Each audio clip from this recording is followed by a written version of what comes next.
বিসমিল্লাহির রহমানির রহিম। আসসালামু আলাইকুম। সবার প্রতি শুভেচ্ছা ও শুভকামনা জানিয়ে এখন শুরু করছি নবম শ্রেণী ত্রিকোণমিতি। ত্রিকোণমিতি অনুশীলনী 9.2 এর 25 নম্বর অঙ্ক আমরা এখন সমাধান করব। আসো শুরু করতে যাচ্ছি এখনই।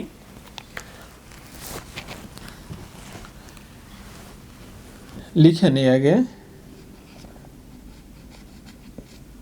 এখানে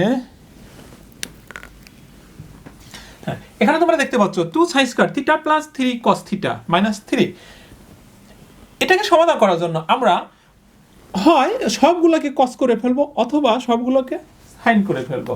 আমাদেরকে অঙ্ক করতে সমাধান করতে যেটা সুবিধা হবে সেটাই করতে হবে। কেমন? তাহলে আমরা এখানে করব।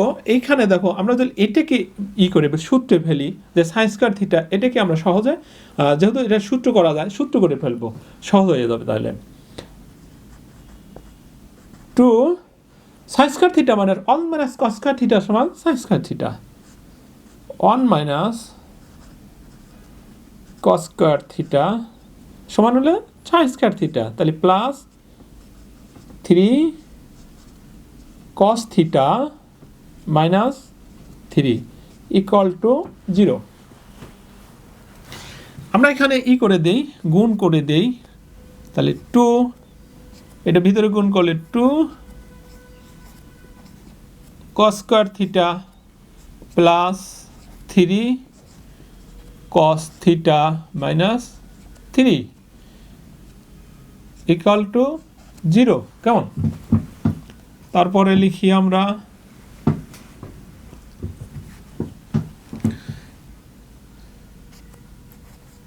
2 cos square theta plus 3 cos theta, এই 3 থেকে 2 বাদ দিলে কত থাকে? মাইনাস 1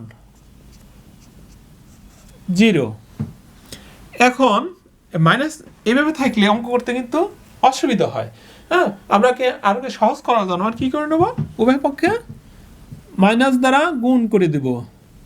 তাহলে কি হবে? এটা প্লাস হয়ে যাবে, minus minus plus 2 cos square theta. তাহলে এখানে মাইনাস হবে, মাইনাস প্লাসে মাইনাস হবে, এখানে মাইনাস 3 cos থিটা মাইনাস প্লাসে মাইনাস মাইনাসে প্লাস হবে 1 ইকুয়াল টু, এখানে জায়দারি গুণ করে কেন 0 হবে। এইবার এটাকে আমরা সরল করার জন্য কি করব? এখন মিডল টার্ম করব, বা 2 cos স্কয়ার থিটা মাইনাস, আমরা কিভাবে করব মিডল টার্ম তোমরা অবশ্যই জানো, 2 cos theta minus cos theta plus 1 হয়ে গেল। কেমন? তাহলে এই দুইটা যোগ করলে 3 হয়ে গেল, 3 cos থিটা হয়ে গেল। আর এই দুইটা যদি গুণ করি তাহলে দুই পাশের দুইটা গুণ করলে কত হয়? 2 হয়। তাহলে সেক্ষেত্রে 2 হয়ে গেল। কেমন? মিডল টার্ম হয়ে গেল। এখন আমরা কি কমন নিব? কি কমন যায়?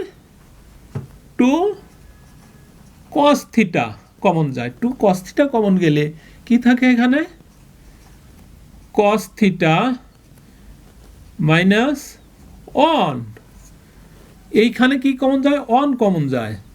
তাহলে cos theta minus 1 equal to 0, বা এবার লিখব cos theta minus 1 2 cos theta minus এই মাইনাস 1 ইকুয়াল টু 0। এবার আমরা ডান পাশে চলে যাই, অতএব দিয়ে দিই cos theta minus 1 equal to 0।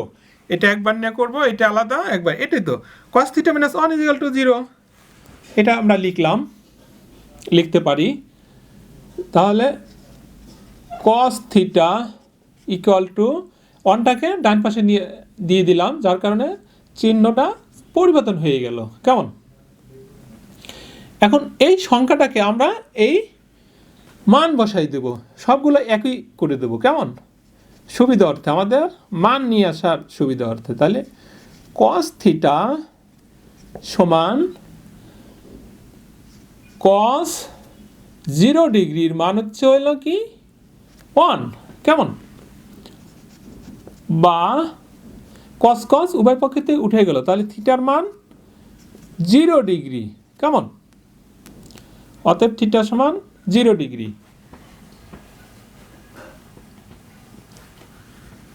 অথবা আরেকটা কি আসবে, এইটা আসবে, অথবা 2 cos theta 2 cos theta minus 1 equal to 0।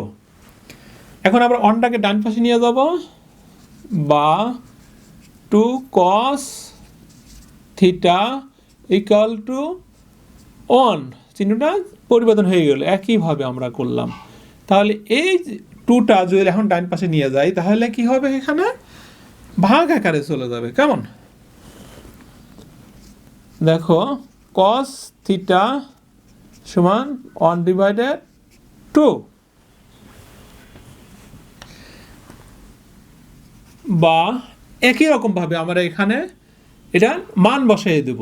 তাহলে cos থিটা cos 60 ডিগ্রির মান হচ্ছে হলো হাফ, আমরা cos 60 ডিগ্রির মান যে হাফ সেটা বসাই দিলাম সুবিধা অর্থে। উভয় পক্ষ থেকে আমরা cos তুলে দিব,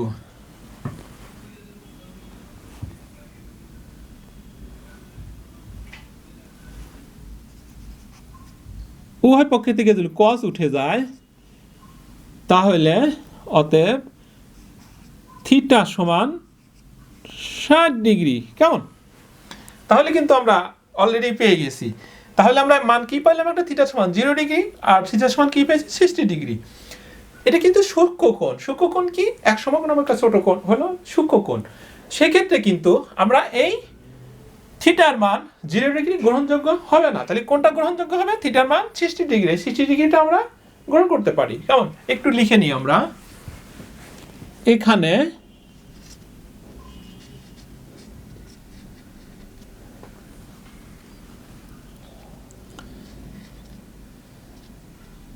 থিটা সমান 0 ডিগ্রি, যা গ্রহণযোগ্য নয়,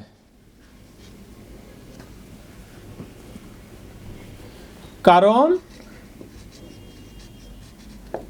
থিটা সূক্ষ্মকোণ।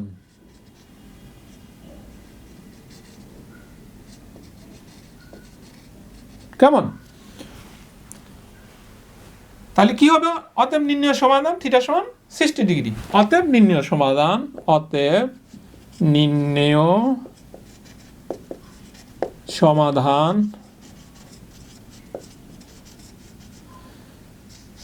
থিটা সমান 60 ডিগ্রি, কেমন, এটাই আনসার।